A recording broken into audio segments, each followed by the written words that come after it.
So welcome to Let's Play Games, presented by MAET, which is the Master of Arts in Educational Technology at Michigan State University. So today we have a quick agenda since we've only got a half an hour. We're going to start by setting the scene and just kind of giving you the lay of the land, what we're going to talk about. Do some quick show and tells from some fantastically talented and amazing folks who have joined us tonight. And then we'll have some time for questions and answers at the end. Of course, you can also feel free to put your questions or comments in the chat at any time. So let's set the scene. My name is Liz Owens-Boltz, and I'm the director of the MAET program. And just a little quick overview about me. My strength is empathy, and my weakness is video games. And then Steph, do you want to introduce yourself really quickly? Yeah, so I'm Steph. My professional job is I'm an information literacy specialist in Rochester Community Schools. So that's like Michigan, Metro Detroit area. I'm currently an MAET student. I went overseas to Ireland last summer. I'll be back again this summer. If you're an MAET student and you're not doing anything this summer, you should come to Ireland. One of my strengths is creativity. I come up with a lot of ideas really easily, love coming up with new things, and my weakness is Taylor Swift. And Jonathan. Hey everybody, so I am Jonathan Keck. I'm a grad from the MAET program, and I'm a teacher out in California and director of ed tech. I really feel like design's my strength, designing learning experiences and programs and stuff like that. But my weakness, I can never turn down a good cup of coffee. Doesn't matter if it's in the morning or 10 p.m. at night. All right. So our format that MAET tends to use in a lot of our learning experiences is to explore, create, and share. So we're going to follow that format for our time with you tonight. But first, we've probably all had a really busy day. We've been probably at work and managing different family and other responsibilities. So we always try to take a minute, just ground ourselves before kind of diving into an experience like this. So let's just take a minute and just breathe in and out. Or if that's not something that's comfortable for you, you can maybe just take a little screen break for a few seconds.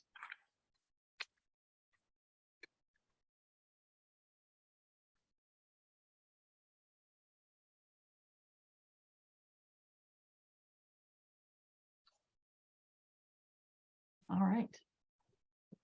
So we have a few just engagement practices to set the scene tonight. We're all co-learners, so it's okay. We're all learning together. Please feel free to use the chat as much as possible. Brittany and Candace, who are here, also part of MAET, will be monitoring the chat. We'll have a Q&A at the end if you'd like to unmute your microphone to chat, but you can also ask anything you'd like in the chat there on the side, and then we're going to cover a lot. So if you have questions after this is over, let us know. We'll provide some contact information at the end, and then we'll also be sharing some resources with you. So to begin, the topic of games and learning is a huge, huge umbrella.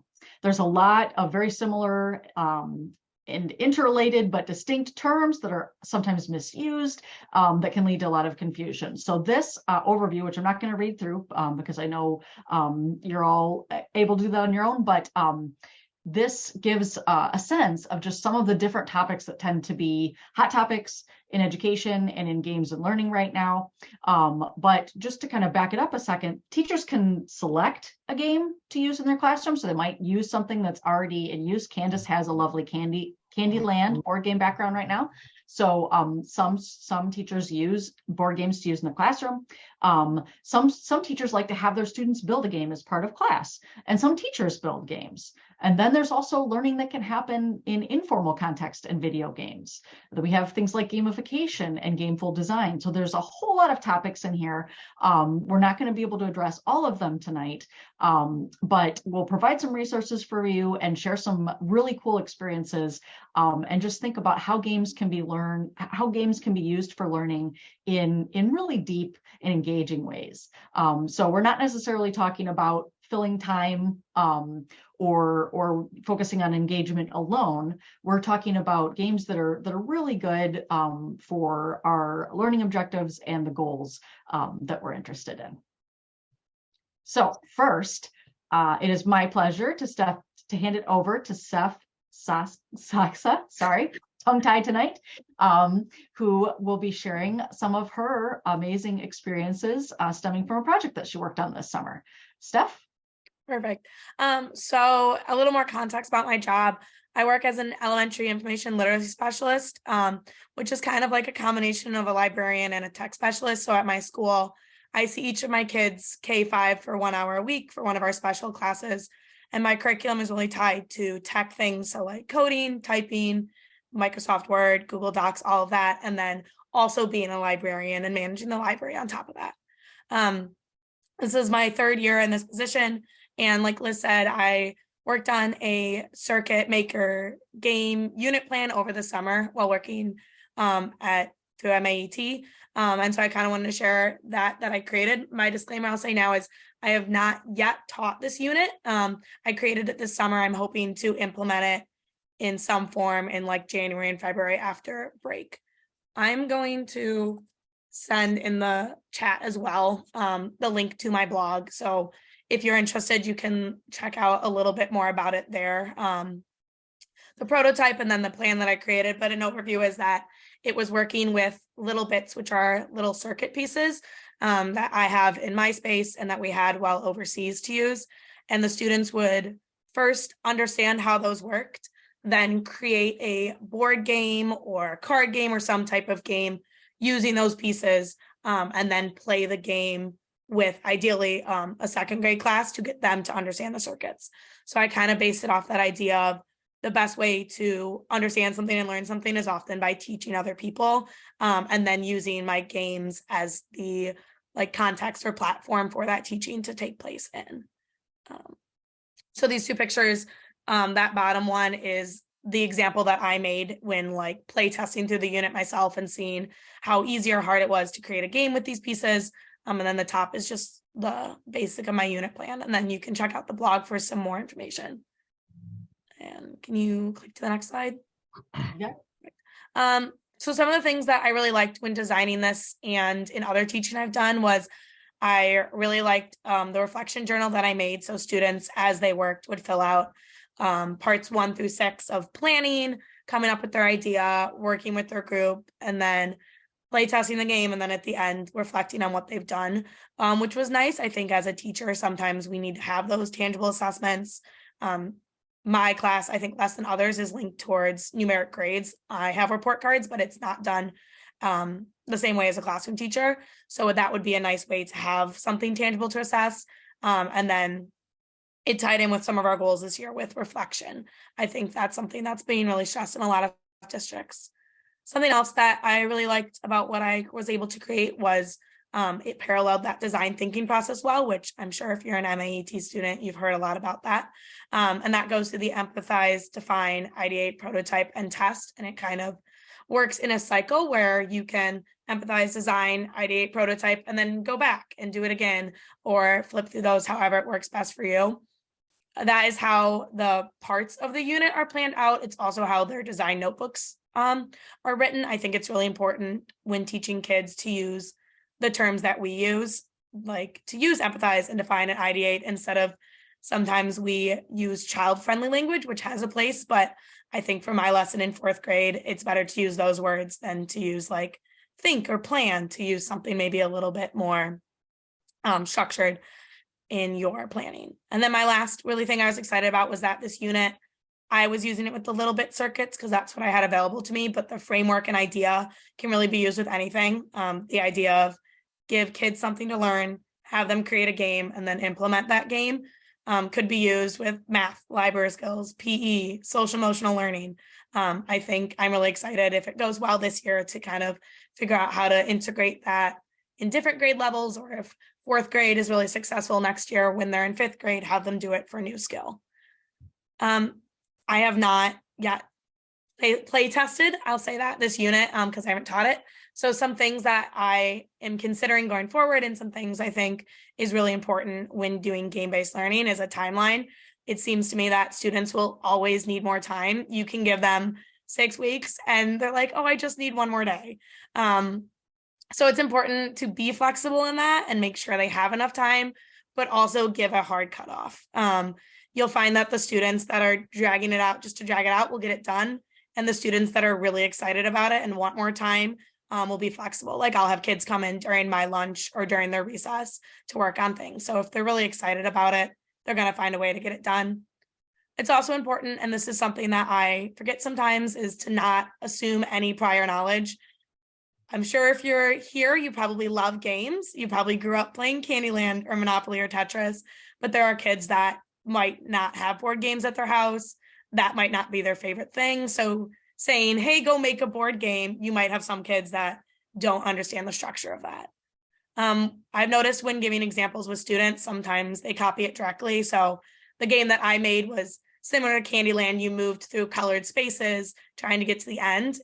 And I've noticed if you give that example, then you're going to get 25 games that are moving around a color-coded shape. So I think either give a lot, like card games, and you can have video game options. There's a lot of ways to differentiate, but just be aware that sometimes students will just take what you did and change the wording on it and call it a new project. And the last thing is just having clear expectations. I think like a rubric or something to say what they can and cannot do. So if you're giving an example, say, you can't use this thing that I already did, you have to think of something else, or telling them how they can pull from other things. You'll notice that students that do have prior knowledge, some of them will step into more like leadership or group directing roles because they'll say, oh, my family plays board games all the time. You know, I'll take the reins on this one for their group. So I think it's just important to set those expectations, which I know is hard the first time you teach something because you might not even know what expectations you need to set until someone either does something you weren't expecting them to do or does something that is really cool and goes above and beyond. So that is my advice to anyone looking to do some game-based learning. Awesome. Thank you so much, Steph. That was fantastic. Let's learn from Jonathan Keck. Jonathan? Hey, everybody. So this is my 14th year teaching history, and I'm also involved with the tech and stuff at the school. This is my second year trying to bring game-based learning and gamification to my classroom. Last year, I experimented a little bit with badging and different kind of reward systems. And so this year, I kind of went a little aggressive with it. Really, so in terms of the course that I'm teaching, this is a history class. In terms of gamification, right? So I created a leveling system and points awarded based on tasks that they completed. And so that would translate to a scale that I created on a spreadsheet that would level their characters up. Created leaderboards and teams, badging systems. And what really one of the, I think the key pieces that really worked really well is really creating an immersive kind of storytelling thing. I really was borrowing heavily from RPGs, video games, Dungeons and Dragons, card games, things like that. And some of the kids had a lot of experience with that, but it wasn't strictly just that. They were familiar with lots of different types of mechanics from video games. And so in a lot of ways with the overlay of this over the course, yeah, there was motivation, but it was kind of obviously an excitement. And then when you start talking about game-based learning, where I start, in addition to that, then taking the learning activities and placing them into the context of our story and what we're doing, that brought a whole nother level of buy-in and also really immersion into the content. So for world history, then it's easy for me to create a story around being immersive. So the story itself is, you know, these students, they get thrown back in time, they're trying to get back to the present, right? And so we can do some of the history mechanics in this game. So you can see a couple pictures here. I created cards, kind of like a collector card kind of thing. Those are awarded at different intervals, or they can buy them with class currency. You can see a picture there. Second one, a bunch of students engaged in kind of this battle map, RPG, tabletop kind of thing, Dungeons and Dragons. So we can, the links there, and they're on the resources page. I'm new at this. All right.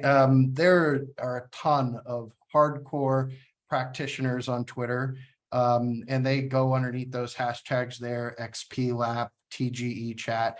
The TGE chats every Tuesday, and they're sharing resources, sharing ideas, all kinds of stuff. So it's pretty incredible. So the next slide, I can show you some more pictures here. So this is an example of gamifying a course. This would be like a text quest. The story is like they get lost and they're going treasure hunting in a cave, and the teams have to roll dice to determine which cavern they go down, and that will result in some random event. But also there's a specific text that they need to analyze, and they're looking at the text and trying to figure out how to interpret it, and that will bring them out to another scenario. So it's integrating story and play with all of the traditional mechanics of reading and writing and content and all kinds of other things. You can see on the right there, kind of this scratcher card where, hey, are you going to get 5 gold coins? Or are you going to get something else, maybe something bad, right? So just playful. The next slide will give you some more pictures here. So you can see the foils with the cards. Those are booster packs that students will get for leveling. Students created their own characters in a design site where I 3D printed their characters, and so they got to use their characters as a mechanic inside the game as we're playing. You can see I fabricated those plastic coins there for class currency. So those are awarded for different things. Side quests are a big thing. Like, I never figured out how to engage students in a lot of extra stuff, and this has been a really good mechanic. We can take a look at the next few pictures here as well. So we are still doing the typical kind of things, analyzing sources, the normal mechanics you would see, but figuring out how to play games. Like the middle one, they're training, asking each other history questions and losing hearts or gaining hearts, and the winner gets to draw a card. Or the fourth one, I put little Easter eggs inside the reading in our LMS, and had with GPS coordinates for this, hiding it somewhere on campus, so that to encourage deeper reading of the text. All right, which was kind of a really cool mechanic. But so there's been some incredible successes. There's also been some fails along the way.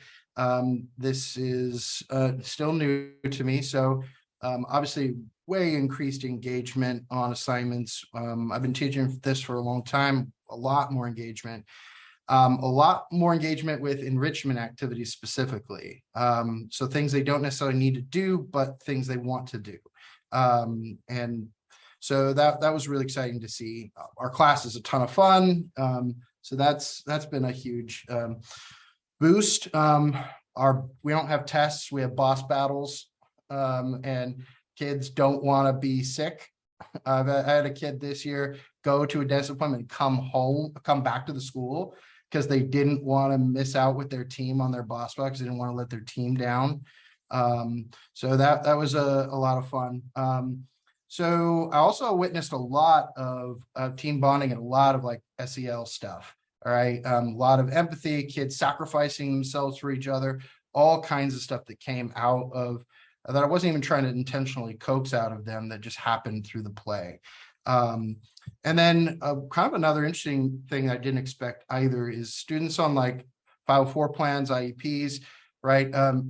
By having these cards that have these different perks, I can easily give them cards that are already their accommodations, but they just get an unlimited tap on that rather than kids who randomly come across it. in sort of a UDL kind of way, where they're wanting it, but this kid has a unlimited access to it. And then class currency, I can't say enough, has been incredible with it.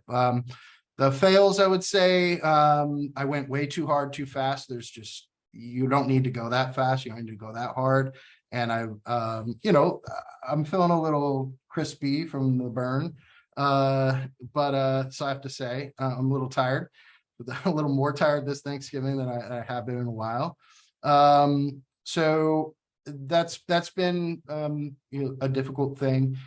I've spent a lot of time on game building, gamification pieces, and I wish I'd spent a little bit more time on like some of the game-based learning stuff. I went really hard on like the 3D printing and the map building, and I wish I had like slowed down, even though that stuff's awesome and the kids love it and it will be useful,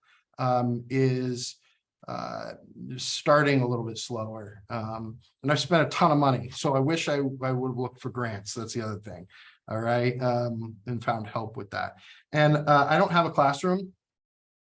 So the bane of my existence is trying to bring this all around in a cart to different classrooms. So it's been pretty tough.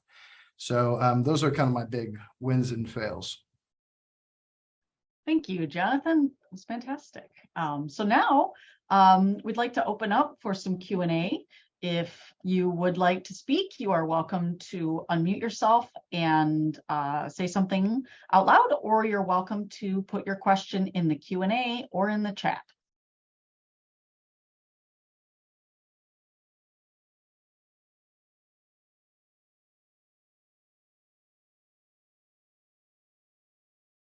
And because we're in a webinar, it is possible that you don't have the power to unmute yourself, but if you raise your hand, we can unmute you.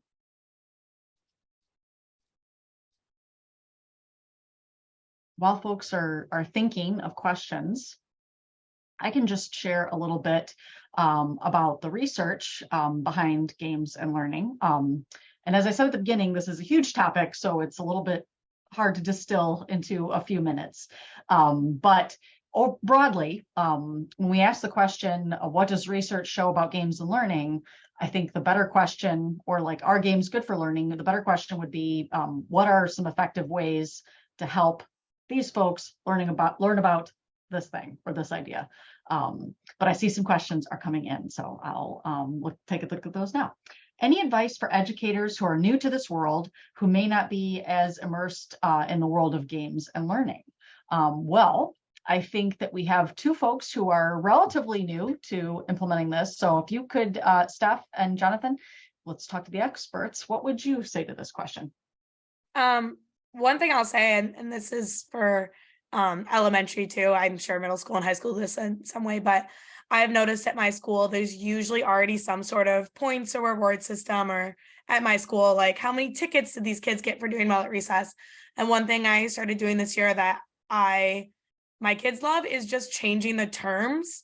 Like kids love video games. So instead of calling them tickets, I've called them points, and then they like level up. So their class goal is 100. And if they get to 100, they like win. And I might take Jonathan's idea of beating a boss or having something fun with it that way, and they get a reward. But most teachers are already doing some sort of reward system. And I think just changing vocab or labels of things to be more game-based, like level up or points or perks and other things, the kids respond really well to that and they get excited about it. My students in 5th grade today just leveled up and they were like, oh, we reached 25 points. They were so excited about it. And it's just reinforcing basic behaviors, and you can make it curriculum. My kids are doing it right now for cleaning because my room has been really messy. So I think that's a great place to start. And that's just thinking of some fun ideas. It doesn't take a lot of time outside of what you're already doing. Yeah, I would just tag on to maybe just a general thing, which is just ask and listen. Like what kind of things are you play? What kind of things do you play? What kinds of things you're interested in? I don't play video games. I don't play tabletop games. I learned about all this stuff by doing this, and that's came from students and fellow teachers. So I just asked first and listened. But there's other teachers who are doing different things at my school too, based on like music industry and, trying to level up to be a CEO, stuff like that. So it's just like, listen to the kids. And our next question is, what has the feedback been from parents, guardians, families, grown-ups at home about these initiatives? Well, for myself, I've had a ton of support. They've been more, I think that at first maybe they've been intrigued, but I've not heard anything bad. I think they've just been more like, wow, my kid's excited. My kid's not complaining about the class, or he's constantly talking about this. What's going on? More curious stuff. That's been kind of them, because they just hadn't had an experience with this sort of thing in the classroom. Thank you. And then another one was, any recommendations for tools to help students create or play games digitally or otherwise?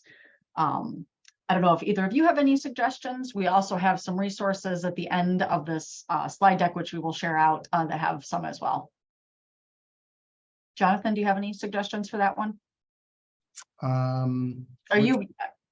It was just a question about if you have any suggestions for resources for game building. Sure. Honestly, where I started, it's not a resource I put in there, but maybe we should put it in, is where I started is a website called Classcraft, where it kind of has everything already built out for you. And they have a free version of it. It's not perfect, but it was a place to start. And kids can create characters, and the whole mechanic of leveling and all of those different things are all there. So that's where I started. I think it's a good place to go. The EMC2 learning is another one that I linked in there that has tons of stuff. It has behind a paywall though, unfortunately. So that's something to consider, but maybe even just checking out those hashtags. The people are giving out stuff like crazy all over the internet. So, why just listen to some people get some free stuff? I mean, I think that's a good way to go. Brittany. I am asking this question on behalf of an anonymous question that came in. I've read about concerns related to gamification being inherently extrinsic and how it motivates. Is that a concern for you, or have you seen evidence of this, or to the contrary? I'll say that was a big concern for me.